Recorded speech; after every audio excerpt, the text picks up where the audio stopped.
Freaks, it's Monday, June 9th, 2025. Coming up on the program today, bees have once again swarmed my head. Why has nature forsaken me? Plus, a flat earther struggles to understand how bubbles work, and a magic flying bouncy castle takes children on an unforgettable ride and fractures some skulls in the process. All coming up today.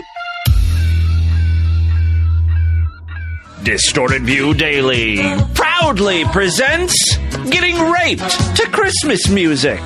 You are about to have the very, very best. And I think a little music would be appropriate. So why don't you sing me some Jingle Bells? Huh? Come on, you just sing it for me. I said sing Jingle Bells! That's right. Jingle bells. That's right. Jingle That's bells. good.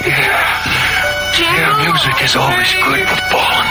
Oh, what fun it is to ride on horse open sleigh. Yeah.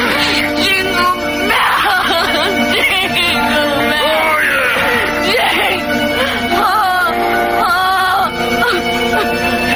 Oh, yeah.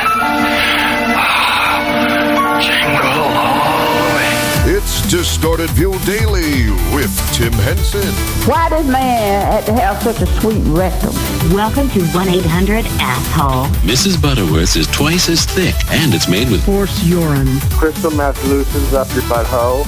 Yes, Tim Henson back here with you for the Monday episode of DV. Have a great one for you.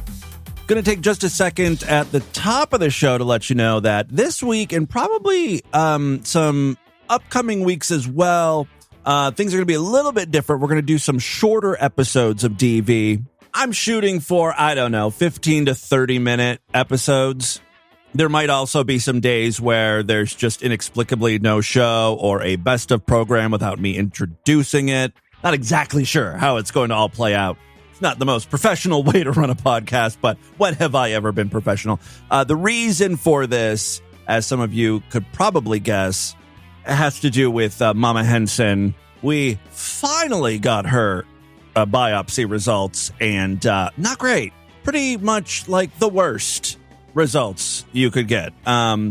Words thrown around were rare, aggressive, things you never want to hear in reference to, what's going on with your body. So now begins the near daily doctors and hospital appointments.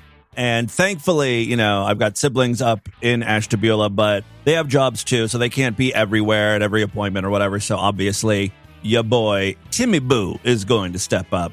And, of course, I want to go up and visit my mom as well, as much as possible. So that's the plan. Oh, what a way to kick off a comedy show on a Monday, right? Yeah, let's really get off on some amazing footing. This just kind of sets the tone for the week, doesn't it? Furthermore, do I need to point out how I started off 2025 on this very podcast? It's going to be a great year. And I kept saying that even after a horrible thing after horrible thing kept happening. For once, I was Mr. Optimism, and you see how that's paying off for me. Oh, and then, to top it all off, I was doing my old lady walk, and I got swarmed by bees again. I got stung in the forehead. What is up with that? Do the bees have like a fucking newsletter or something they all read? They're targeting me. I'm a targeted individual. Between this and the stuff happening with my mom, and I do consider those two things to be on the same level, I want equally as much sympathy from you guys about my mom as the whole bee sting situation. I can't stand her getting any more attention than me. I'm just kidding, of course, but seriously, and I'm not even like walking in the fucking forest or something. I'm not rattling branches off of trees, disturbing hives and stuff. I'm on a path, a paved path, nice and wide. I'm not even walking near the grass. I'm doing my little old lady walk, listening to Toad the Wet Sprocket, humming like a fairy.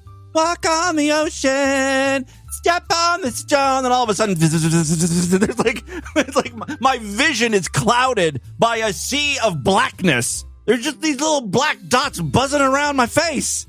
Like all around my head. It was like a cartoon. And of course, I'm freaking out. I'm swatting at them, which only aggravates them more. One of them lands right on my forehead. I've got a big knot. I look like BB. Remember that Utah that has like that big growth on his forehead? Which he should really get that checked out. If there's one thing I've learned in the past couple weeks, it's if you see something new and weird on your body or you feel something new and weird, get that shit checked out. Demand a biopsy. It's probably an aggressive form of cancer. Anyway, I get stung. Thankfully, only once. I don't know what type of bug does this, but they all swarmed me, and then after one of them stung or bit me, they took off. They're like, our job is done. We've successfully ruined his day. We can move on to another idiot. Or let's make honey or something. I don't know, whatever bees or hornets or wasps or gnats or whatever the fuck bit me was. Scorpions. Could have been a scorpion.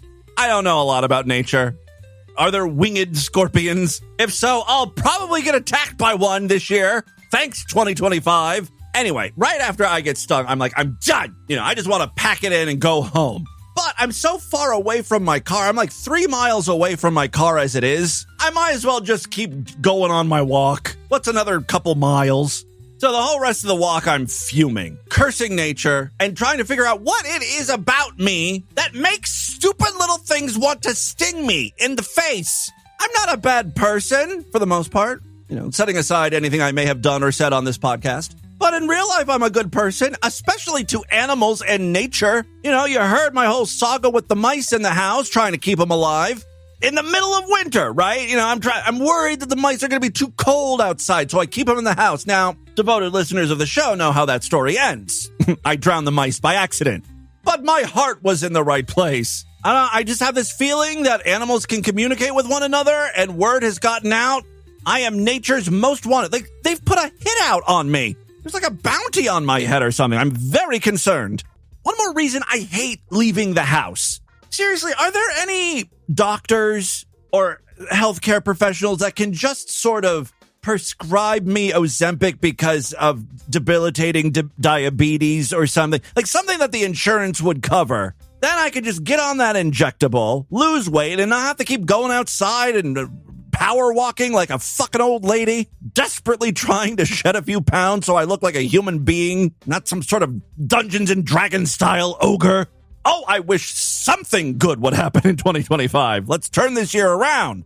I don't see that happening. So, in the immortal words of the fat man, fuck the world! Fuck the world! Fuck the world! Fuck the world! Fuck the world! Oh. All right. Listen, I do have a couple real quick short pieces of audio, then we'll do some news stories. I found an annoying TikToker. I know, it's low-hanging fruit. They're also a dime a dozen. But sometimes I run across one that is particularly insufferable. This is very short. It's only 15 seconds long, but I feel in those 15 seconds, you get all the information you could possibly need about this individual. Good morning. Free Palestine. Today's the day I asked my therapist who he voted for.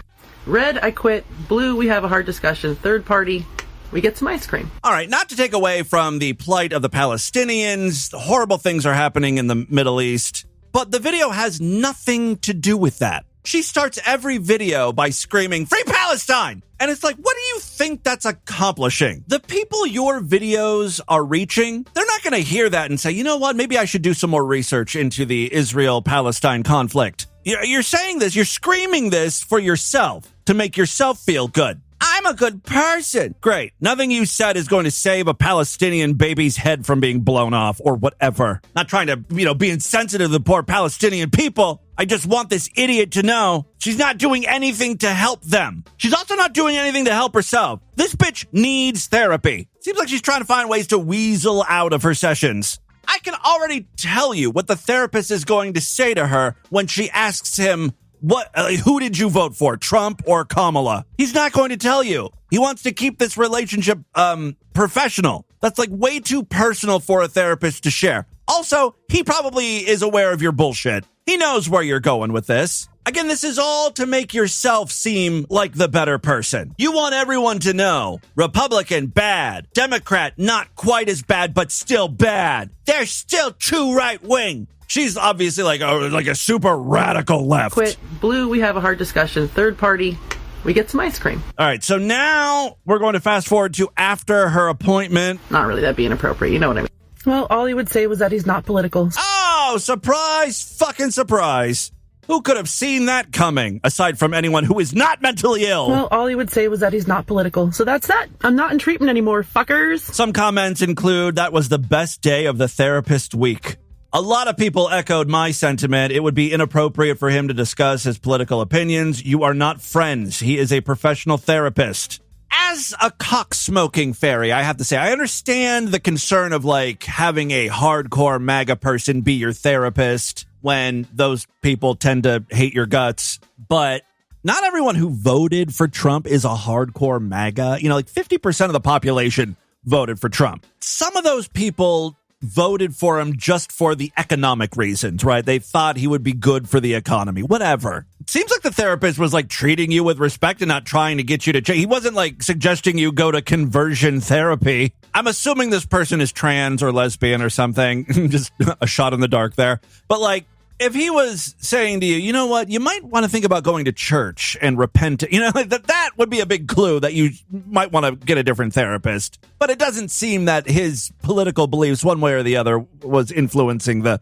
care you were receiving. Oh, shut the fuck up. God damn it. People are morons, right? Speaking of morons, I have got an amazing argument between a flat earther and someone with some brain cells in his goddamn head. The second the flat earther was challenged, he loses his mind. Yeah, flat earth is the dumbest hoax in human history. I mean, I guess I can sort of see why the flat earther was defensive. Calling your beliefs the dumbest fucking thing he's ever heard, which is true. Lamar just watched some videos by Eric Dubé, who just spews a bunch of bullshit, memorized what he says, and repeats it and pretends to be intelligent.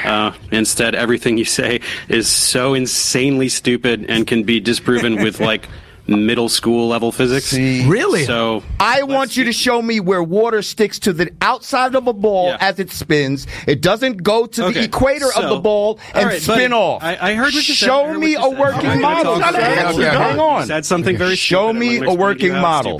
Buoyancy, there's a buoyant force, but it has gravity in the equation. Buoyancy only exists when gravity exists. When gravity, the secret sauce. Here's the you know who's losing the argument when the funny mocking voices come out. Oh, yeah, gravity. Oh, gravity, whatever. Gravity.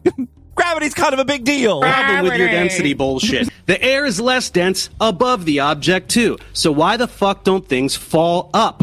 Can you Things explain do that to me? fall up, you fucking asshole. Bubbles go up, you stupid fuck. I mean, bubbles go up a little, but they do drop back down. Usually they pop before they hit the earth, but they most certainly do go down. Fucking evaporation goes up, you dickhead. How can a fucking tadpole defy gravity, you fucking shithead? Tadpole defy gravity? What the fuck Yes. are you talking How does anything swim through if gravity is holding down oceans that are tons of fucking of fucking force? How does anything swim through the ocean? How do you fucking lift your legs off the fucking ground? Things can you exert fucking force. cockbag. Wait, I want you all to talk, but I want to hear both. First of all, this guy came out real disrespectful, talk about the stupidest shit. Like if he was in this room, well, sometimes people need to be told that their ideas and views are just dumb. He's smacking the shit out of him right now. If you throw a ball, it goes up and then it falls back down. Why do things fall down? Speaking of momentum,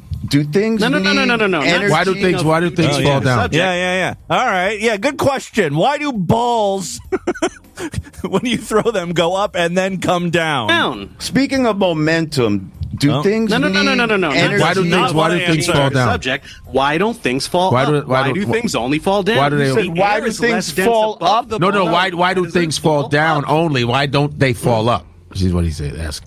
What does falling up have to do with anything? Do you even know what weight is? Oh my! What's weight? Tell me the definition of weight.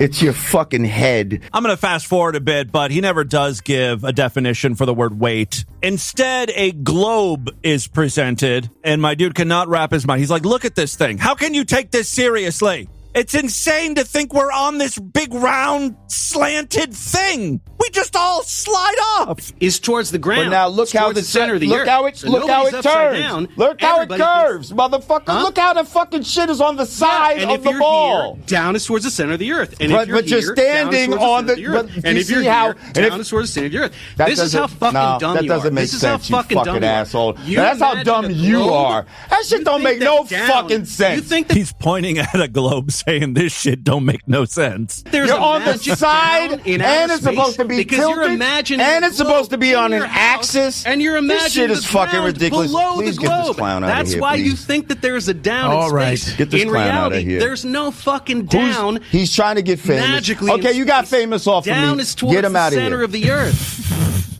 Do you get it? Do you Get him understand? out of here. No, he does not get it. Someone made a really good point, and I kind of agree with it. I don't know if it's the case here, but the flat earth stuff is probably money, right? They made a career out of being flat earthers, getting people to believe in the flat earth theory, selling flat earth merchandise, speaking, going to conventions and stuff. So they capitalize on it. And financially, they're unwilling or unable to back down. So they're never going to admit that the earth is round, even though they probably know it. It's just a shtick for them. Now, in the clip I just played, this flat earther named Lord Jamar, he might just be that stupid.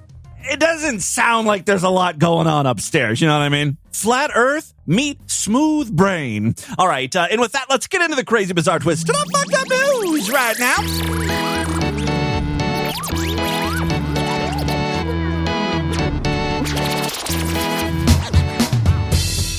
Well, freaks, I could really use your help. If you like Distorted View Daily, please consider supporting the show. Through everything that is currently going on, I'm still doing Sideshow exclusive programs. Tomorrow's episode will be one of those, so it's a great time to sign up. Support DV. Membership's very inexpensive. Just go to distortedview.com right now. We've got membership levels and prices that work with just about every budget. Monthly, quarterly, semi-annual, yearly, even lifetime memberships. You get a personalized podcast feed when you sign up, and you can plug that into whatever podcast app you choose. That way you'll get all of the free shows and all of the exclusive shows on your feed. Now, the one caveat, if I'm using that term correctly, which I'm probably not, that means fish eggs, right? The one fish egg about this is if you use Spotify to listen to Distorted View, you have to sign up for Sideshow access inside of the Spotify app. So just search for Distorted View. You should see a link to subscribe to the Sideshow content. If not, just click, about the podcast or, there's some link there. Just tap on it. You'll sign up. Then all of the exclusive shows will appear right alongside the free episodes in your Spotify feed.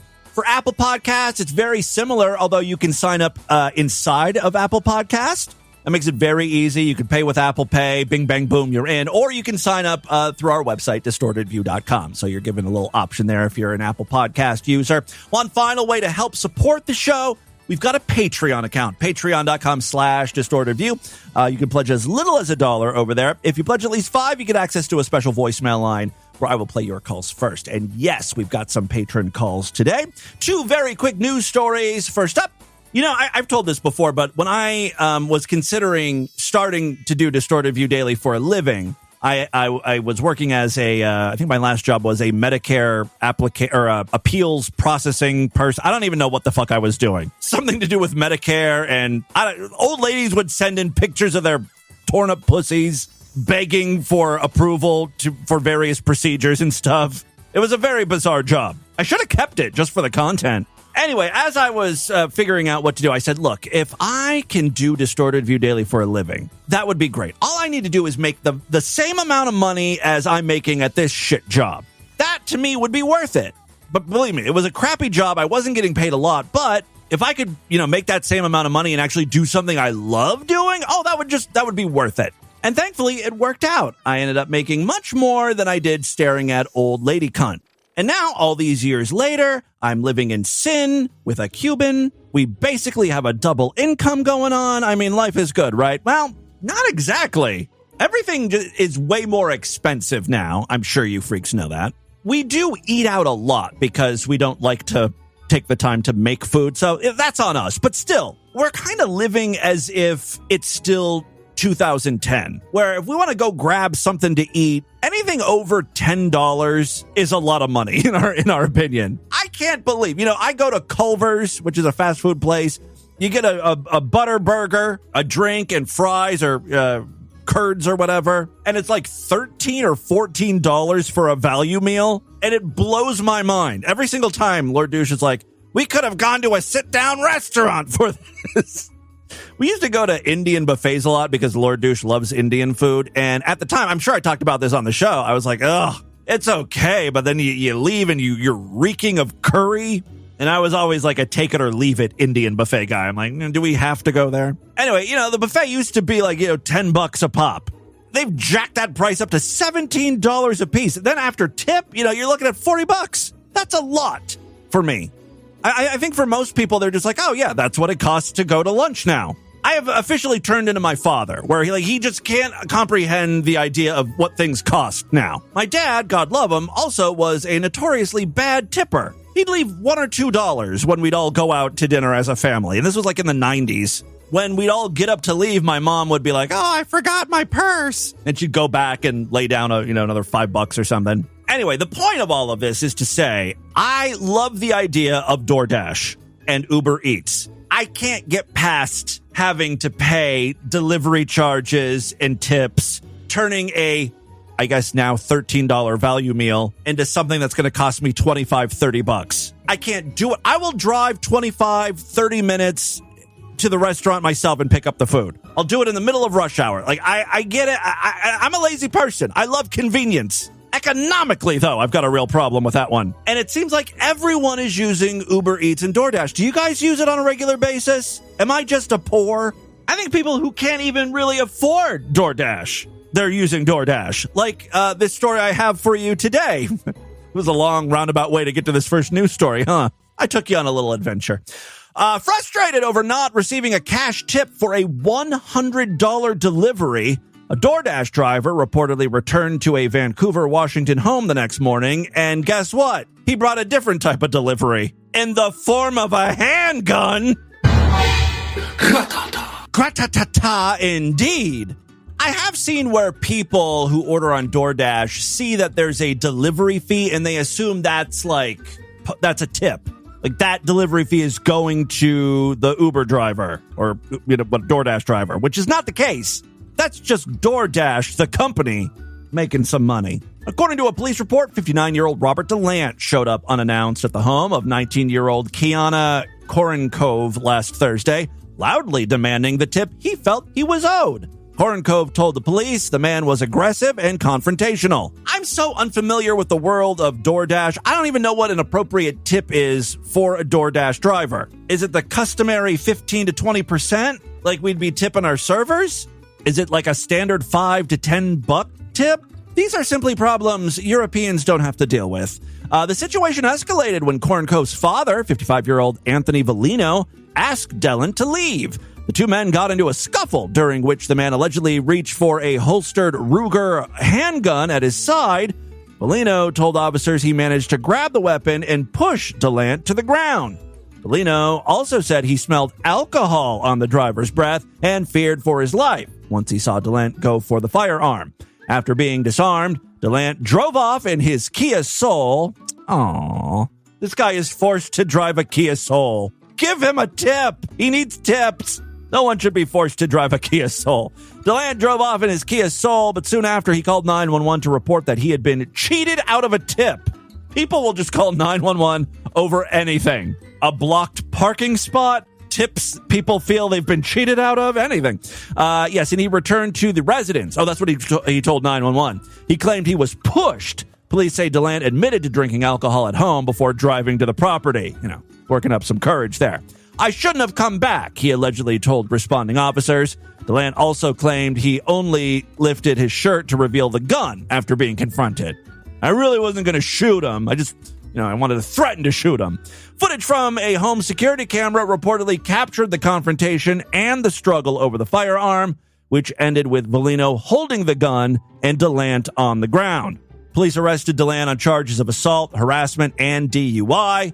A breath test revealed his blood alcohol content was more than twice the legal limit. DoorDash has since confirmed that DeLant is no longer affiliated with the company.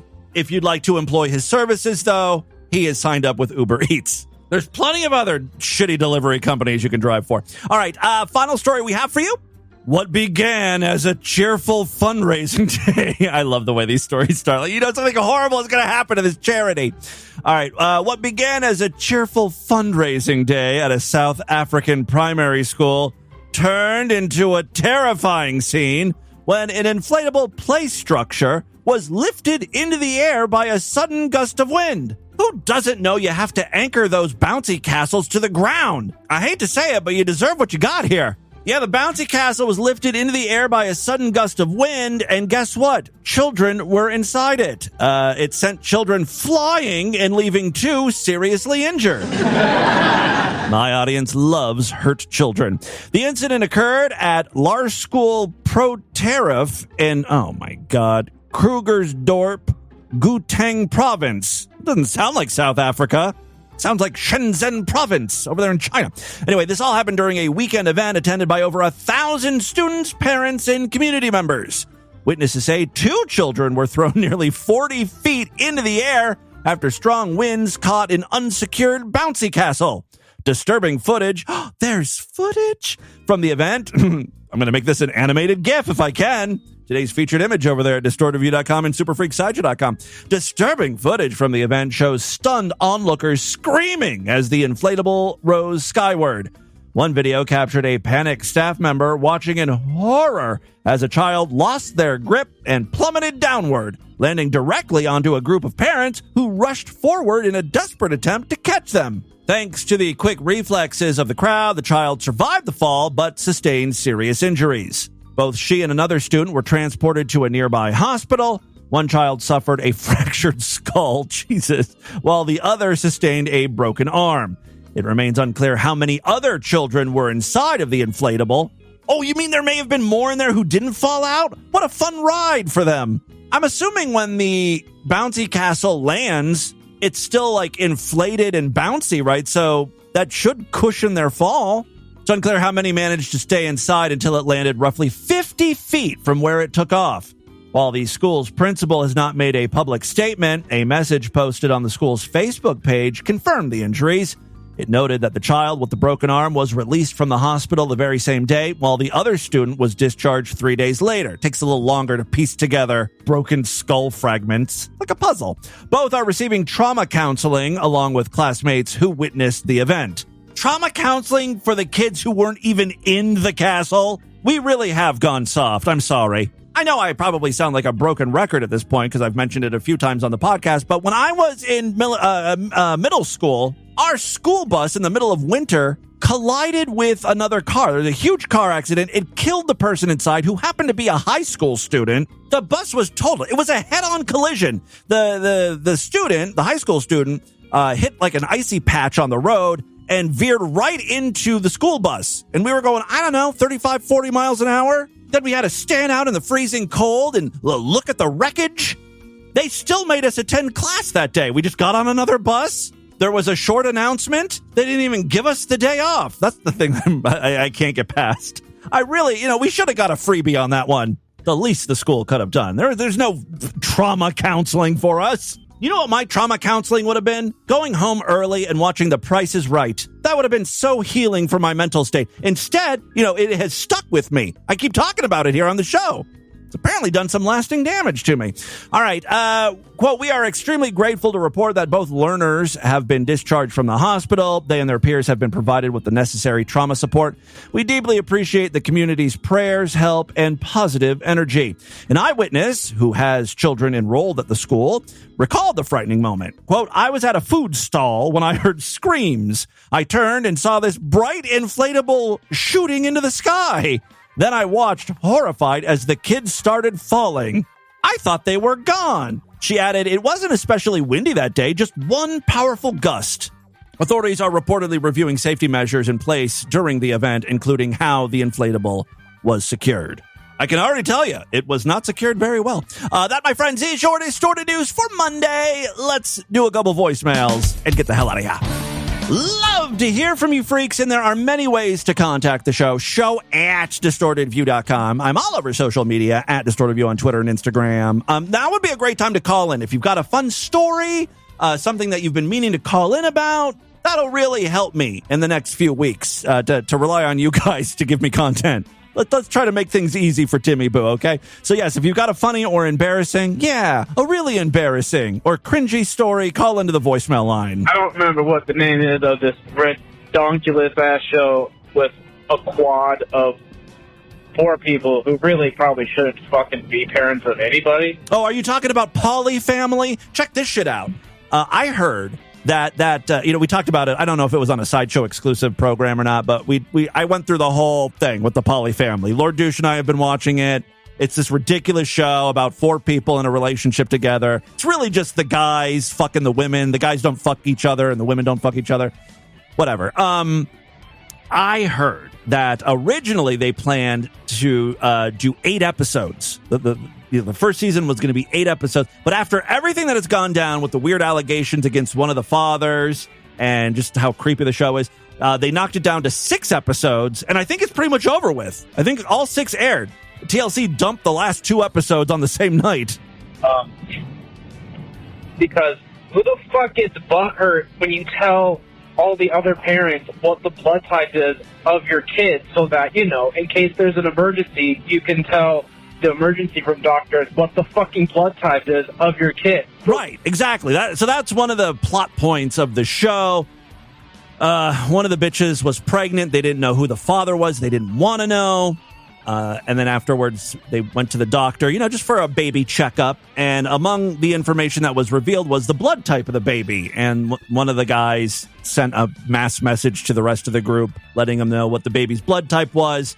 The other guy in the quad relationship got upset because he's like, well, that tells us who the father is, and now we know. And he's mad about that. Don't accidentally give them the wrong one or waste the special right. Like knowing your child's blood type is kind of important. Although, to be honest, I don't remember my blood type. I'm pretty sure I'm an O. The point is, it's something you need to fucking know about your kid if you're going to be taking care of them. Yeah. And to top it all off, it ends up not even being an indicator, in this case, of who the father is. It could still either be, either of them. Okay, baby, if you didn't want someone to be the father of a kid, then stop fucking around with everybody's wife. Sorry. Yeah, I know. It's an infuriating show. Good, Timba. It's Tony Pro. I'm calling in. I just listened to your Wednesday show about eating the dog poop. Yes. And cat poop. And I was eating a brownie. Oh, no. When will you learn? You're a longtime listener of the show. Never eat while listening to the podcast. That's like rule number 1. At that moment in time. And you know what? I gagged. Of course you did. And that's got to be the first time in probably 3 to 5 years that I've Was it the cat turds or the dog turds that did it for you? Gagged from a Timmy Boo audio clip. Great work. Love it. Just keep taking my money. It's fantastic. Heavy on the shit clips. Sometimes, right? Like, there will be times when we don't do any shit content for a long while. I can say I love it. I know it's a very, it's a polarizing segment or very topic. Very good audio. All right, well, thank you very much. Let's do one more call here. Yes? Hey, Tim, it's Jonathan. Hey, Jonathan. So, on the April 18th show, Friday, you were talking about how Lord Douche will, at Taco Bell, he'll get all these, substitutions on his meals and stuff. He hates the refried beans. He needs to have black beans. He hates the nacho cheese sauce. And I have to kind of agree with Lord Douche there. They put that nacho cheese sauce on fucking everything. And, oh, my God, dude. I have 2 friends. They're embarrassing to go out with. Me and my wife will go out with them, once a year. And these dudes, they order like they're fucking 12. It's almost embarrassing. It's why we only go out to eat with them once a year. For example, one time we were at this pub, and they wanted a buffalo chicken wrap, right? Okay. And it had some vegetables and, the typical shit that comes on a buffalo chicken wrap. These guys got a substitution. They wanted no vegetables, add queso cheese.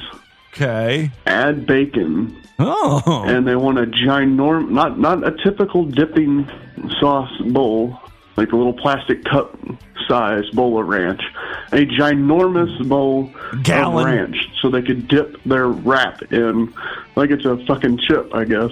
Like, you know, I will make modifications to my order. Like if I go to Burger King or something, I'll get it without lettuce. Like I don't mind taking stuff off, like requesting no pickles.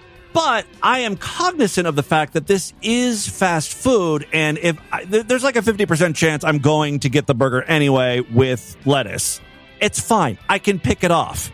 But, you know, when there's like tons and tons of substitutions, like, okay, I don't want raw onions, I want grilled onions. I don't want regular mayo, I want light mayo.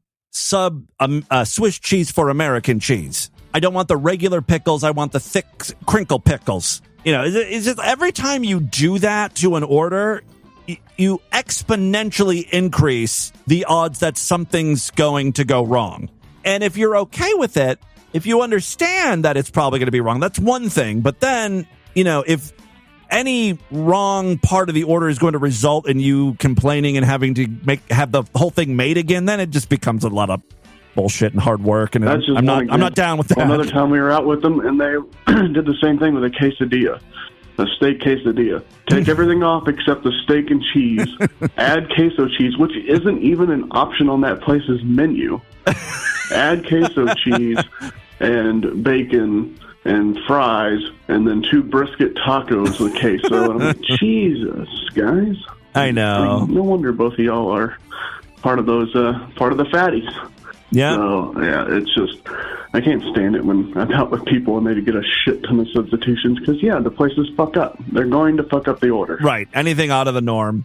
I'm right there with you, my friend. I feel your pain. Thank you for all the voicemails. Keep them coming. It's all the time we have on this edition of the show. I want you guys to email me, show@destroyedreview.com. Destroyedreview.com is our official website. Voicemail line for you, 206-666-4463. That's 206-660. Oh, God, is it? Oh, God. Bubbles go up, you stupid fuck. Spread the distortion, STD. Tell all your friends about the show. Don't forget to give us a 5-star rating, a thumbs up, or like wherever you can rate and review podcasts. Tomorrow's episode is going to be Sideshow exclusive. Be on the lookout for that. If you're not yet a member, sign up right now. Otherwise, I'll see you back on Wednesday. Until then, have a great day. Bye, everybody.